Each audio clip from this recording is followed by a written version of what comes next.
नमस्ते everyone. Dapoli किनाऱ्यामध्ये आपलं सस्नेह स्वागत आहे. पालक ही अत्यंत पौष्टिक भाजी मानली जाते. तर आज आपण या पौष्टिक भाजीपासून एक खूपच टेस्टी असा राईस बनवणार आहोत, जो तुमच्या परिवाराला आणि तुम्हाला नक्कीच आवडेल.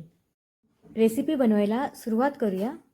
मी इकडे 3 कांदे आणि 2 बटाटे घेतले आहेत आणि थोडासा खडा गरम मसाला घेतला आहे. त्यामध्ये 1 चक्रफूल आहे, 1 मसाला वेलची आहे, 2 तुकडे दालचिनीचे घेतले आहेत, 2 लवंगा आणि 4-5 काळी मिरी घेतली आहे आणि चॉपरमध्ये 2 टॅमॅटो चॉप करून घेतले आहेत आणि इथे एक हिरवं वाटण आपण मिक्सरमध्ये तयार करून घेतलेलं आहे. यामध्ये मुठभर कोथिंबीर घेतली होती, 7-8 पाकळ्या लसणाच्या घेतल्या होत्या, 1 इंच आलं घेतलं होतं आणि 1 हिरवी मिरची घेतली होती. हिरवी मिरची आपण आपल्या आवडीनुसार घ्यायची आहे. आपल्याला किती तिखट हवं असेल त्यानुसार हिरवी मिरचीचा वापर करायचा. आता आपण कांदे चिरून घेऊया. मध्यम आचेवर एक भांडं ठेवूया आणि तेल घेऊया. आपण 2 ते 3 चमचे तमालपत्र घेतलं आहे, 2 तुकडे करून. तर तेलामध्ये आपण खडा गरम मसाला घालूया. दालचिनी, मसाला वेलची, चक्रफूल, लवंग आणि काळी मिरी. गरम मसाला थोडा तेलात परतून घेऊया. आता यामध्ये आपण उभा चिरलेला कांदा घालूया. कांदा छान परतून घेऊया. कांदा छान सोनेरी रंगावर मस्त असा परतून झालेला आहे. आता त्यामध्ये आपण हिरवं वाटण केलं होतं ते घालूया.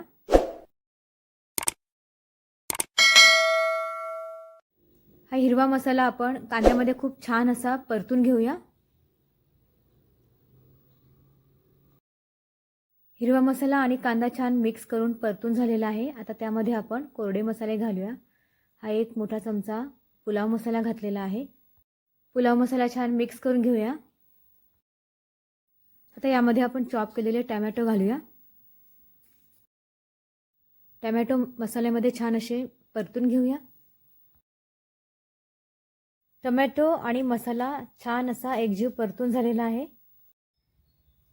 आता आपण या रेसिपीचा मेन इन्ग्रेडियंट पालक प्युरी आपण बनवून घेतली आहे ती घालूया. आज आपण टेस्टी आणि हेल्दी असा पालक पुलाव बनवणार आहोत. पालक प्युरी एकजीव मिक्स करून घेऊया या मसाल्यामध्ये. हा झटपट बनणारा पालक पुलाव हेल्दी तर आहेच, पण चवीला सुद्धा खूप भारी होतो. तर तुम्ही हा पुलाव नक्की बनवा. तुमच्या घरात हा पुलाव सगळ्यांना नक्कीच आवडेल.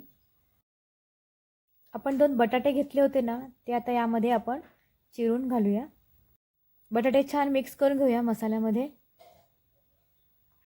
आता यामध्ये आपण 2 चमचे दही घालूया आणि छान असं मिक्स करून घेऊया. दही आणि बटाटे मसाला सगळा मिक्स करून एकजीव परतून घेऊया. दही आणि हा सगळा मसाला खूप छान असा मिक्स करून झालेला आहे. आता ना आपण यामध्ये भरपूर अशी कोथिंबीर घालूया आणि कोथिंबीरसुद्धा या मसाल्यामध्ये छान अशी मिक्स करून घेऊया. तुम्हाला ही माझी रेसिपी आवडली तर रेसिपीला लाईक करा, शेअर करा रेसिपी तुमच्या मित्र आणि परिवारामध्ये आणि चॅनलला सबस्क्राईब करायला विसरू नका. आपण इथे 200 ग्राम बासमती राईस 20 मिनिटं पाण्यामध्ये भिजत ठेवला होता. तो आता आपण या पालक मसाल्यामध्ये घालून घेऊया. तांदूळ आणि पालक मसाला छान मिक्स करून घेऊया.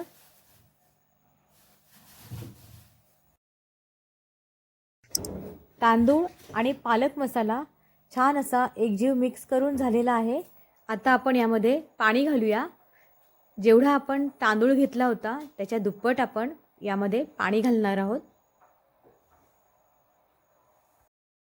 ग्लासाच्या मापाने 1 ग्लास तांदूळ होता, तर इथे आपण 2 ग्लास पाणी घातलं आहे. चवीनुसार मीठ घालूया आणि मिक्स करून घेऊया छान. आता आपण यावर झाकण ठेवूया आणि पालक पुलाव छान शिजवून घेऊया. हे बघा, खूप छान असा पालक पुलाव आपला बनून तयार आहे. मोकळासुद्धा झालेला आहे आणि रंग पण खूप छान आलेला आहे आणि चवीलासुद्धा खूपच टेस्टी हा राईस बनून तयार आहे. भातावर थोडी कोथिंबीर घालूया. टेस्टी अँड हेल्दी पालक पुलाव खाण्यासाठी बनून तयार आहे. मी ज्या पद्धतीनं हा पालक पुलाव बनवला आहे त्या पद्धतीनं तुम्ही नक्की बनवा. तुम्हाला हा पालक पुलाव नक्कीच आवडेल. थँक्यू.